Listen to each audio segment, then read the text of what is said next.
नमस्कार दोस्तों, स्वागत है आपका वनडे एग्जाम सेंटर में।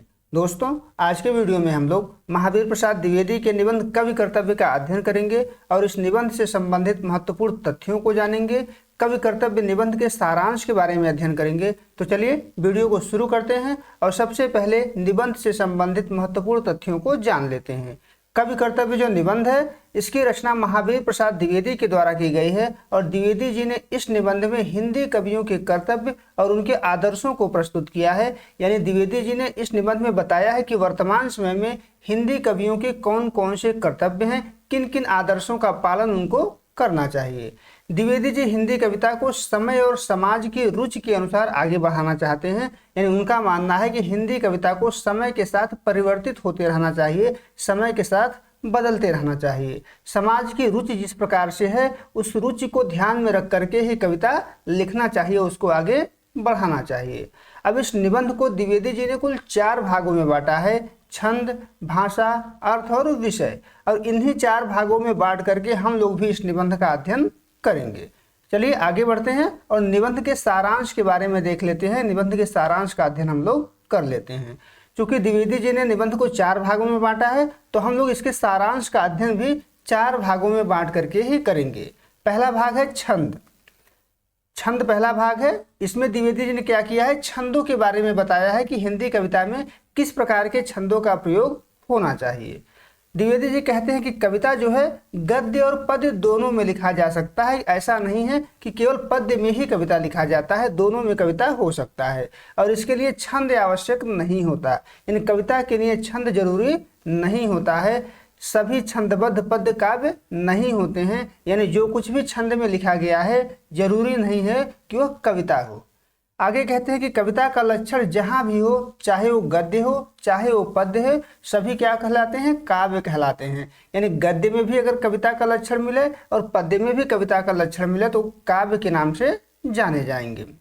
आगे छंद को परिभाषित करते हैं कि जिन पंक्तियों में वर्णों या मात्राओं की संख्या नियमित होती है वे छंद कहलाती हैं, और छंदों में जो कुछ कहा जाए वह पद्य कहलाता है। यानी छंद उसको कहते हैं जिसमें वर्णों और मात्राओं की संख्या नियमित होती है।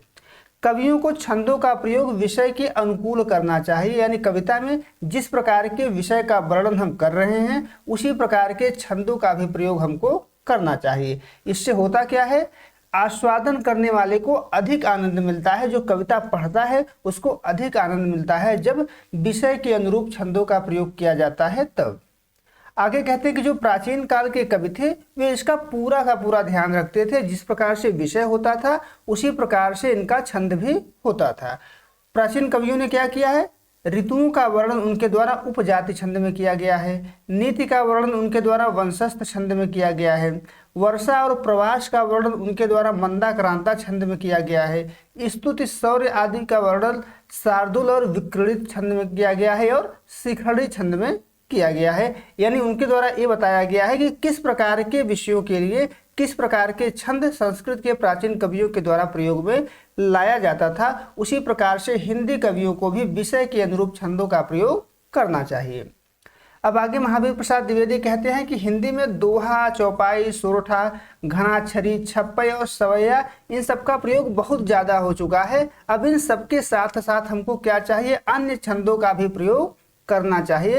यानी इनके अलावा इन सब के साथ में हमको अन्य छंदों का भी प्रयोग करना चाहिए। द्विवेदी जी कहते हैं कि हमको क्या करना चाहिए, संस्कृत से द्रुत, विलंबित, वंशस्थ और वसंतलिका जैसे वृत्तों के प्रयोग का प्रयास करना चाहिए। यानी इनका प्रयोग करना चाहिए। इससे क्या होता है, काव्य की शोभा बढ़ती है। यानी इनका मानना है कि संस्कृत से छंदों को ला करके हिंदी में उसका प्रयोग करना चाहिए। और किन छंदों का प्रयोग करना चाहिए, द्रुत, विलंबित, वंशस्थ और वसंतलिका जैसे वृत्तों का प्रयोग हमको करना चाहिए।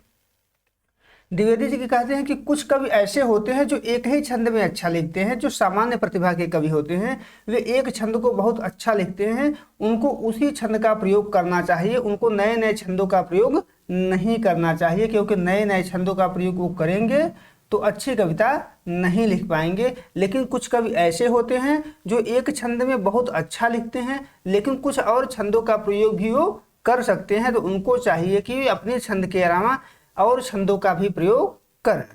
आगे कहते हैं कि जिस प्रकार से संस्कृत, अंग्रेजी, बंगला में पदांत में अनुप्रासहीन छंद लिखे जाते हैं, उस प्रकार से हिंदी में भी लिखा जाना चाहिए। यानी अंग्रेजी कविता या बंगला कविता की तरह अनुप्रासहीन छंद हिंदी में भी लिखा जाना चाहिए। आगे कहते हैं कि हमारे जो कान हैं वो अनुप्रास युक्त पदांत सुनने के लिए आदी हो गए हैं। यानी अनुप्रास युक्त जो पदांत होते हैं छंद, इस प्रकार के छंदों को सुनने के आदी हो गए हैं, इसीलिए हमको इस प्रकार के छंद अच्छे लगते हैं। लेकिन अगर हम अनुप्रासहीन छंदों को लिखेंगे तो धीरे धीरे हमारे कान उसके भी आदी हो जाएंगे और वो छंद भी अच्छे लगने लगेंगे। आगे कहते हैं कि सबसे पहले हमको चाहिए कि हम शिखरड़ी, वंशस्थ और वसंतलिका जैसे छंदों का प्रयोग करें, क्योंकि इसमें अनुप्रास न होना हमारे कानों को कम खटकेगा, पता नहीं चलेगा इसमें अनुप्रास है कि नहीं है। इसलिए सबसे पहले हमको शिखरड़ी छंद, वंशस्थ और वसंतलिका जैसे वृत्तों का प्रयोग यहाँ पर करना चाहिए। आगे कहते हैं कि जब आप नया नया प्रयोग करेंगे, कुछ नवीनता के विरोधी लोग होते हैं, वो दोष गिनाने के लिए आएंगे, लेकिन उस पर बहुत ज़्यादा ध्यान नहीं देना चाहिए। हमको अनुप्रासहीन छंद लिखना चाहिए, इसको बंद नहीं करना चाहिए। आगे बढ़ते हैं। अगला जो भाग है वो भाषा है। इसमें भाषा के बारे में बताए हैं कि कविता की भाषा कैसी होनी चाहिए। महावीर प्रसाद द्विवेदी कहते हैं कि कविता को क्लिष्ट भाषा की अपेक्षा हमेशा सहज भाषा में लिखना चाहिए, क्योंकि कविता अगर सहज भाषा में होगी तो पाठक आसानी से उसको समझ पाएगा। पाठक जब तक नहीं समझेगा तब तक कविता लिखने का कोई औचित्य नहीं है। जिस वाक्य का भावार्थ आसानी से समझ में नहीं आता उसके प्रति विरक्ति उत्पन्न हो जाती है, यानी पाठक झुझलाने लगता है, फिर पढ़ता नहीं है, छोड़कर रख देता है। आगे कहते हैं कि कविता में व्याकरण के नियमों की अवहेलना न करनी चाहिए, व्याकरण के नियमों का ध्यान रखना चाहिए। शुद्ध भाषा का मान अधिक होता है, यानी कविता में हम व्याकरण के नियमों का पालन कर रहे हैं, हमारी भाषा शुद्ध है, तो उस भाषा का मान अधिक होता है, उसका महत्व अधिक होता है। मुहावरे पर भी बात करते हैं कि कविता में मुहावरों का प्रयोग करना चाहिए। बेमुहावरा भाषा अच्छी नहीं लगती है, इसका प्रयोग कविता में करना चाहिए। अब शब्दों पर बात करते हैं कि शब्दों का प्रयोग किस प्रकार से करना चाहिए। शब्दों की स्थापना विषय के अनुकूल होनी चाहिए, जिस प्रकार का विषय हो उसी प्रकार के शब्दों का प्रयोग हमको कविता में करनी चाहिए। कविता एक अपूर्व रसायन है, शब्दों का यथोचित उपयोग न करने से काव्य रूपी रस बिगड़ जाता है, इसलिए कविता में शब्दों का जो प्रयोग है वो विषय के अनुकूल ही होनी चाहिए।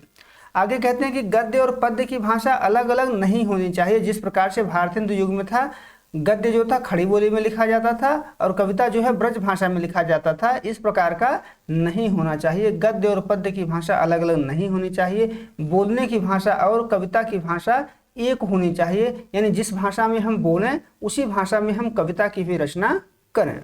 आगे बढ़ते हैं। जो तीसरा भाग है निबंध का वो है अर्थ। इसमें अर्थ ग्रहण किस प्रकार से होगा आसानी से, उसके बारे में बताया गया है। महावीर प्रसाद द्विवेदी कहते हैं कि अर्थ सौरस्य कविता का प्राण होता है, यानी जिस कविता में अर्थ नहीं निकलता है उस कविता को हम कविता नहीं कहेंगे। जिस पद्य में अर्थ का चमत्कार नहीं होता वह कविता नहीं होता है, यानी कविता के लिए अर्थ जो है जरूरी होता है। कविता में कवि जिस विषय का वर्णन करे उसकी अनुभूति उसे होनी चाहिए, यानी अर्थ आसानी से निकले इसके लिए जरूरी है कि कवि अपने कविता में जिस विषय का वर्णन कर रहा है, वर्णन करते समय वह उस विषय की अनुभूति करे। अगर उसको अनुभूति हो रही है तो अर्थ आसानी से निकल जाएगा। कविता में अलंकारों को बलात् लाने का प्रयत्न न करना चाहिए, यानी अलंकारों का प्रयोग कविता में जबरदस्ती नहीं करना चाहिए। वर्णन प्रणाली में जो भी अलंकार आ जाते हैं उन्हीं का प्रयोग करना चाहिए। जबरदस्ती अलंकार ठूसने का प्रयत्न कविता में नहीं करना चाहिए।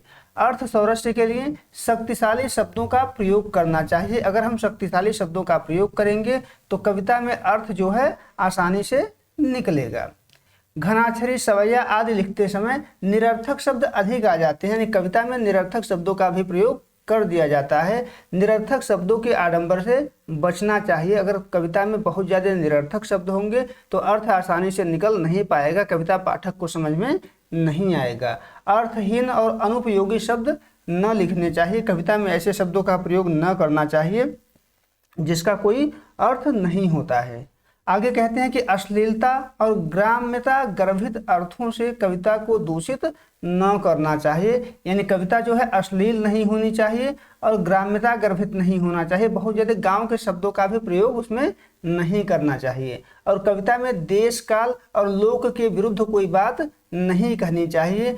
यानी सामान्य जो जनमानस यानी समाज के खिलाफ कोई बात नहीं करनी चाहिए। कविता सरस होनी चाहिए, क्योंकि रस कविता का सबसे बड़ा गुण होता है। तब जाकर के अर्थ आसानी से हमको समझ में आएगा। आगे बढ़ते हैं। निबंध का जो चौथा भाग है वो विषय है। इसमें कविता का विषय किस प्रकार से होना चाहिए, इसके बारे में महावीर प्रसाद द्विवेदी ने बताया है। उन्होंने लिखा है कि कविता का विषय मनोरंजक और उपदेश जनक होना चाहिए। यानी कविता का काम मनोरंजन कराना भी है, लेकिन साथ साथ उपदेश जनक भी होना चाहिए। कविता से किसी न किसी उपदेश को देना चाहिए ताकि समाज को एक नई दिशा मिल सके। आगे कहते हैं, अब न तो परकियाओं पर प्रबंध लिखने की आवश्यकता है और न ही स्वकीयाओं पर गतागत पहेली बुझाने की आवश्यकता है। यानी स्त्रियों का चित्रण करने की जरूरत अब नहीं है। अब क्या करना है, अब जो है चींटी से लेकर के, चींटी बहुत छोटा पशु है, हाथी बहुत बड़ा पशु है। यानी चींटी से लेकर के हाथी पर्यंत पशु तक कविता हो सकता है। भिक्षुक से लेकर राजा पर्यंत मनुष्य पर कविता हो सकता है। बिंदु से लेकर समुद्र पर्यंत जल पर कविता हो सकता है। अनंत आकाश, अनंत पृथ्वी, अनंत पर्वत सभी पर कविता हो सकती है। कहने का आशय है प्रकृति के जितने भी रूप हमारे सम्मुख दिखाई पड़ रहे हैं सब पर कविता किया जा सकता है और इन पर कविता किया जाना चाहिए। पहले के विषय को छोड़ देना चाहिए। आगे कहते हैं कि हिंदी में सत्काव्य का अभाव है, अच्छे अच्छे काव्यों का अभाव है। इसलिए हमको अलंकार और रस विवेचन के झगड़े में नहीं पड़ना चाहिए। अलंकार, रस और नायिका निरूपण अब बहुत हो चुका है, इसको झगड़े में नहीं पड़ना चाहिए। हमको हिंदी में अच्छे अच्छे कविताओं को लिखना चाहिए। समस्या पूर्ति पर भी ये प्रश्न चिन्ह लगाते हैं कि समस्या पूर्ति भी छोड़ देनी चाहिए, क्योंकि ये असामान्य प्रतिभा की आवश्यकता इसमें होती है। सामान्य प्रतिभा के कवि समस्या पूर्ति नहीं कर सकते हैं। इस समय प्रतिभा का विकास बहुत कम देखा जाता है। जो कवि होता है उसमें पूरा प्रतिभा का विकास नहीं हो पाता है। इसलिए समस्या पूर्ति छोड़कर अपने इच्छा के अनुसार विषय का चयन करना चाहिए और उस विषय पर कविता लिखनी चाहिए। आगे कहते हैं कि संस्कृत और अंग्रेजी से अनुवाद की रुचि कवियों में बढ़ रही है। यानी दूसरे भाषा के ग्रंथों का अनुवाद अब हिंदी में किया जा रहा है। यह बहुत कठिन काम है, इससे मूल कवि का अपमान हो जाता है। यानी महावीर प्रसाद द्विवेदी का मानना है कि अनुवाद नहीं होने चाहिए। वे कहते हैं कि अनुवाद करने से पहले अनुवादक को अपनी योग्यता पर विचार कर लेना चाहिए। वे इत्र का उदाहरण देते हैं कि जब हम इत्र को एक शीशी से दूसरी शीशी में ढालते हैं तो या तो इत्र 2-4 बूंद इधर उधर टपक जाता है या नहीं भी टपकता है तो उसके सुगंध का कुछ जो अंश होता है वो हवा में उड़ जाता है। उसी प्रकार से अनुवाद होता है कि जब हम एक भाषा से दूसरी भाषा में अनुवाद करते हैं तो बहुत सारे भाव उसमें छूट जाते हैं। ये छूटना जो है कवि का अपमान है, ये नहीं होना चाहिए। इसलिए जरूरी है कि हम खुद विषयों का चयन करें और चयन करके कविता लिखें। तो ये जो है महावीर प्रसाद द्विवेदी का कवि कर्तव्य निबंध था। इसके सारांश को हम लोगों ने देखा, महत्वपूर्ण तथ्यों को हम लोगों ने देखा। उम्मीद है आपको ये निबंध समझ में आया होगा। अगर आपको इसी प्रकार से वीडियो चाहिए तो हमारे चैनल को सब्सक्राइब कर लीजिए। बहुत बहुत धन्यवाद।